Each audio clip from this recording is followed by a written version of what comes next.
O nome de Paulo certamente é de profunda importância para muitas comunidades cristãs, ainda muito cedo dentro dos cristianismos. Isso é facilmente verificável quando nós olhamos, por exemplo, os textos do chamado Novo Testamento, aonde nós temos 13 textos, 13 cartas sendo atribuídas a Paulo, ainda que nem todas escritas por ele. E quando a gente sai desse ambiente do chamado cânone cristão, nós percebemos também que o nome de Paulo tem bastante notoriedade entre várias comunidades cristãs, por textos sendo atribuídos a ele, como o caso da carta aos Alexandrinos, a carta aos Laodicenses, ou materiais que reivindicam a tradição paulina, como o caso de Atos de Paulo e Tecla. Agora, uma coisa que talvez seja peculiar é pensarmos o nome de Paulo ultrapassando os muros do ambiente cristão.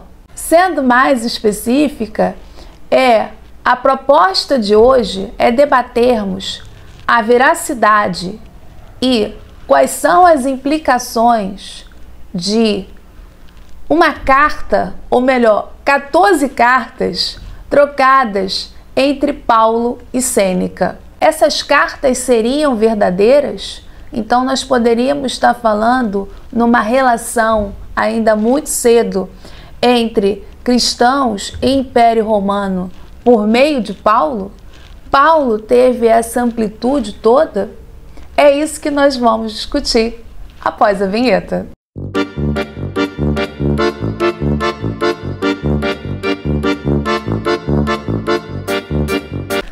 Para a gente começar a responder a questão, primeiro a gente precisa se situar um pouco e entender quem foi Sêneca. Sêneca foi um importante filósofo, dramaturgo, estadista e mentor e conselheiro de Nero, ali no contexto, então, de primeiro século da Era Comum. Os escritos de Sêneca são de importante contribuição para a gente entender, então, a escola estoica e que entram com muita força ali no contexto já de século II, século III, dentro de algumas correntes cristãs, onde a gente vai ver menções ao trabalho e ao nome de Sêneca por autores como Tertuliano, Jerônimo, que vão inclusive fazer um processo de cristianização dessa personagem e de seus trabalhos, logicamente. Porém, a vida de Sêneca, por estar situada no contexto de século I, isso remete a colocá-lo como contemporâneo a personagens como Jesus, Paulo, Pedro, entre tantos outros desse primeiro século de movimento cristão ou paleocristão. O Beneta vai observar que essa forte influência de Sêneca dentro de autores da patrística são os elementos fundamentais para as origens da lenda, do mito de que Paulo e Sêneca teriam trocado correspondências. Então, já estou dando aí a resposta. Paulo não escreveu cartas para Sêneca e vice-versa. E como é que a gente pode estar afirmando que essas cartas não foram escritas nem por Paulo nem por Sêneca? Aí a gente tem que usar 3 elementos. O primeiro deles é o que eu estou chamando aqui de um contexto linguístico, em que a gente percebe que o vocábulo empregado por Paulo nas suas cartas autênticas é radicalmente distinto do que está presente nas cartas que Paulo teria remetido a Sêneca. O mesmo ocorre com Sêneca. Os escritos que nós temos de Sêneca, quando a gente confronta com as cartas, são radicalmente também distintos. Então, o autor da carta atribuída a Sêneca e o autor da carta atribuída a Paulo não é o mesmo que escreveu as cartas autênticas de Sêneca e as cartas autênticas de Paulo. Então nós temos aí um Sêneca inventado, nós temos um Paulo inventado por copistas, por autores cristãos que vão fazer esse processo de aproximação entre Paulo e esse ambiente, então, do Império Romano. Mas, como eu falei, são três aspectos. Além, então, do contexto linguístico que evidencia, então, que essas cartas não foram escritas nem por Paulo nem por Sêneca, nós também temos o contexto histórico.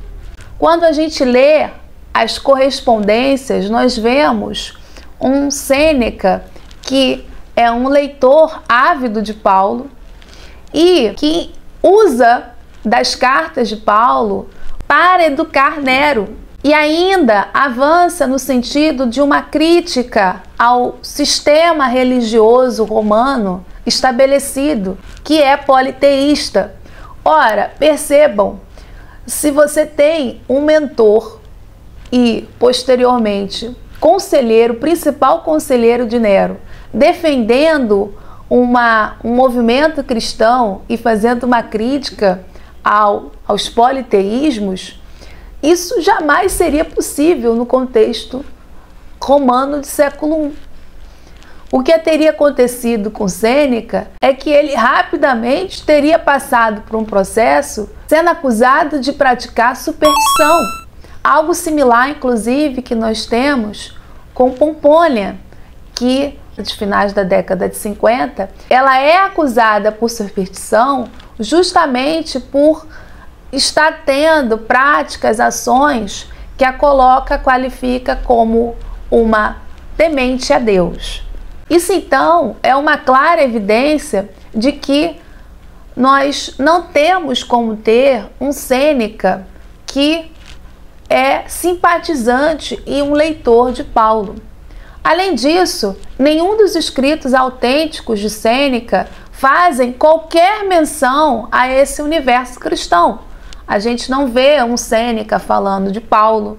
Se Paulo foi tão importante assim para o pensamento e mesmo orientações que Sêneca toma enquanto estadista, porque nos seus escritos autênticos ele faz um completo silêncio sobre Paulo.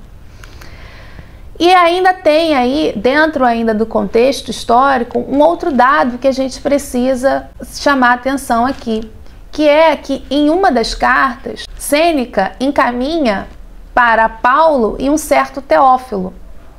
Ora, a construção apresentada ao longo das cartas de Paulo é Paulo como um cidadão romano, alguém que, tal como Sêneca, tinha profunda influência dentro da sociedade romana. Mas lembro aqui a vocês que Paulo, em suas cartas autênticas, em nenhum momento afirmou ser um cidadão romano. Essa informação que nós temos advém única e exclusivamente do Atos dos Apóstolos, que não é ali, como eu venho trabalhando aqui no canal, o Paulo histórico, mas um Paulo inventado.